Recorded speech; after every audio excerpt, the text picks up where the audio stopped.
За энэ л хэллэх хэлбэрчлэнэ. За шууд өчөөд явъя. Энэ хэсгээс нь шууд эмийг халтнаас гарч.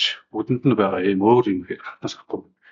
Эмийг халтнаас гарчаар 9 эмийн квадрат нэмэх нь 3 эмийг үчиг нь n нэмэх нь n-ийн квадрат болно.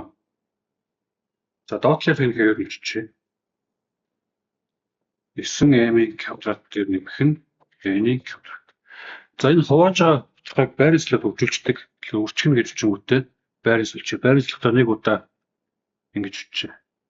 81 эмийн дүгнэлт гэдэг 9 эм квадратын квадрат. За энэ чинь бол энийг хэлээд байгаа гэсэн үг шүү дээ. Тэгээ хасах нь n квадратын квадрат боллоо. Хуваах нь за тэр болохоор 3 m-ийн 3 зэрэг хасах нь n-ийн 3 зэрэг. За ингээд нэг удаа бичээ. За эхнийх нь бол хэвээрээ бичигдэнэ. За бичээ.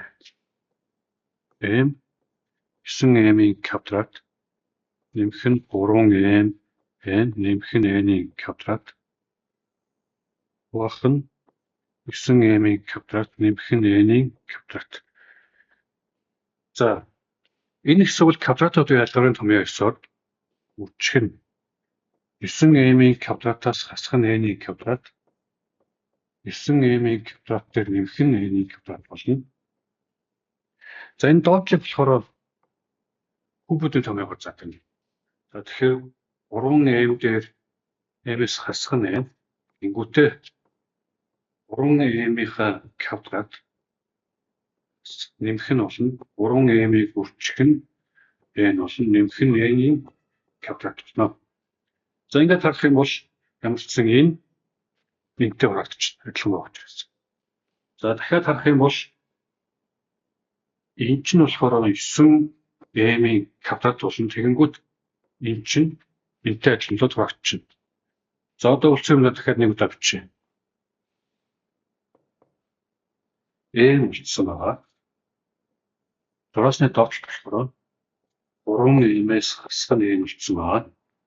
За энийг одоо бүгдөө задна. Энэ болохоор дахиад квадратууд ялгуулдаг байгаа задна. 3 m-с хасах нь n 3 m дээр нэмэх нь n задна. За тэгэнгүүт энд байгаа хэсэг нь энэтэй харагдчихна. За тэгээд энэ болохоор m-ийг үржих нь 3 m дээр нэмэх нь n гэсэн юм байна. За ийм хариулт байна. Энэ энэтэй хандуулж магадгүй маш. За энэ бодлого лагмитээр зөндөө байгаа. Энэ бол жишээлх юм бол энэс хүн хэрнээ онлайн сарилын 10 дугаар ангийн А дээр байх юм байна. Энэ бодлого судлаад өгч байгаа 1000 студент зорж байгаа солиод зорж байгаа юм байна. 8-ыг үржих 100 математик сургалтын төв.